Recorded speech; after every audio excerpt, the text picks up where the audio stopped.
Hello दोस्तों, welcome to फिल्मी कारवा। और आज इस कारवा में हम बात करेंगे मूवी द लास्ट ड्वेल पर।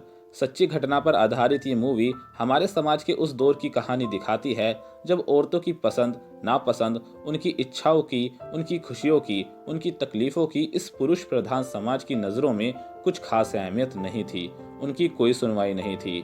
This movie is a tragic reflection of reality based on Eric Jagger's non-fiction book with the same name. This film explores loneliness, friendship, loyalty, desire, lust, ignorance towards women. इस movie को Ridley Scott ने direct किया है, जिन्होंने इस कहानी को 3 अलग नजरियों से दिखाया है। साथ ही ये मूवी इस कहानी और इन किरदारों के जरिए उस समय के लोगों की सोच पर भी प्रकाश डालती है, जो ये बतलाती है कि उस दौर में रॉयल्टी और आम आदमी की सोच के कितना बड़ा अंतर रहा है। किसी एक मुद्दे को लेकर दोनों के विचार कितने अलग हो सकते हैं। मूवी में आपको नजर आएंगे Ben Affleck as king, Matt Damon as sir John, Adam Driver as sir Jacques and Jodie Comer as lady Margaret. Movie की शुरुआत होती है 2 नाइट्स के बीच की लड़ाई से, जो एक समय में एक दूसरे के लिए जान देने को भी तैयार थे, लेकिन आज एक दूसरे के खून के प्यासे हैं। ये तब तक लड़ेंगे जब तक कि इनमें से कोई एक मर नहीं जाता, और इस ड्वेल का कारण है एक वुमेन। ये मूवी फ्रांस के इतिहास में हुए इस आखिरी ड्वेल और इसके पीछे के घटे इवेंट्स की सच्चाई बयां करती है। एक तरफ है सर जॉन, एक कैप्टन का बेटा जो अपने किंग के लिए सैकड़ों बैटल्स लड़ चुका है, जिसने उसकी एक आवाज पर अपना खून बहाया है, लेकिन इसके बावजूद किंग उसे फेवर नहीं करता। वहीं दूसरी तरफ है सर जैक, एक ऐसा नाइट जो किंग का चहेता है। सर जॉन एक ऐसा सोल्जर का परफेक्ट एग्जाम्पल है जो लड़ाई के अलावा और कुछ नहीं जानता।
उसे एक ऐसा जानवर बना देती है जो लेडी मार्गरेट की इज्जत को लूट कर मर्यादा की रेखा को पार कर देता है।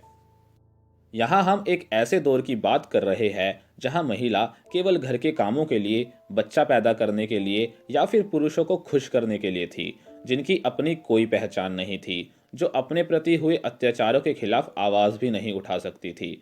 तो ऐसे समय में किसी लेडी का सबके सामने ये डिक्लेयर करना कि उसका रेप हुआ है और उसे इंसाफ चाहिए, ये कहना उसके लिए कितना मुश्किल होगा और इसके लिए उसने कितनी हिम्मत जुटाई होगी, इसका हम अंदाज़ा भी नहीं लगा सकते। और ये तो इसके बाद की आने वाली चुनौतियों और आलोचनाओं की तुलना में कुछ भी नहीं था। हम अगर प्रेजेंट टाइम की ही बात करें तो भला कितने रेप केसेस सामने आते हैं, कितनी ऐसी महिलाएं हैं जो इतनी हिम्मत जुटा सके कि रेप के बाद वे समाज की आंखों में आंखें डालकर चल सके। ये समाज उसे उस चीज के लिए कोसता रहता है जिसमें उसकी कोई गलती भी नहीं। समाज उसे कलंकित ठहरा देता है, उसे सारी जिंदगी किसी और के जुल्म की सजा भुगतनी पड़ती है। वो अगर भूलना भी चाहे तो ये समाज उसे इस कलंक को मिटाने की इजाजत कभी नहीं देता। तो जब प्रेजेंट में ये हाल है तो जरा सोच कर देखे 14वीं सेंचुरी में क्या हाल होगा।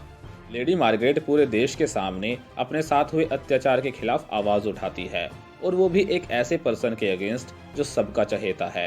In spite of all odds वो चुप नहीं बैठती, वो अपने ऊपर लगे हर इल्जाम को, उसके प्रति हर आलोचनाओं के खिलाफ बोलती है।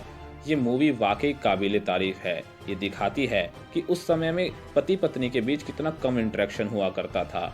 एक दूसरे को समझने की तो बहुत दूर की बात है। लैक ऑफ एजुकेशन, सेक्स के प्रति इग्नोरेंस और मिथ्स, महिलाओं की संतुष्टि, ऐसे टॉपिक्स तो कहीं एग्जिस्टेंस में भी नहीं हुआ करते थे।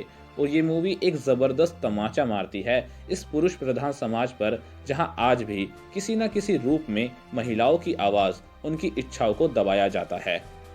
ये बेशक एक ड्रामा जोनर है, बट रिडले स्कॉट की बेहतरीन डायरेक्शन, इसको लिखने का अंदाज और एक सच को 3 अलग अलग कैरेक्टर्स के पॉइंट ऑफ व्यू से दर्शकों के सामने रखना इस मूवी को एक अलग ही लीग में ले जाता है।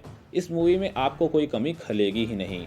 इन किरदारों की एक्टिंग, गजब के बैटल सीन्स के साथ डैरियस वॉल्स्की की सिनेमेटोग्राफी इस मूवी में 4 चांद लगा देती है। The last duel engages with the idea of consent, the torture of a trial, the cost of silence, and the often greater price of speaking up for women. The last duel gives you a lot to think about and feast for your eyes. It's a must watch. इस movie की जितनी तारीफ की जाए उतनी ही कम। Make sure to watch it. You are gonna love it.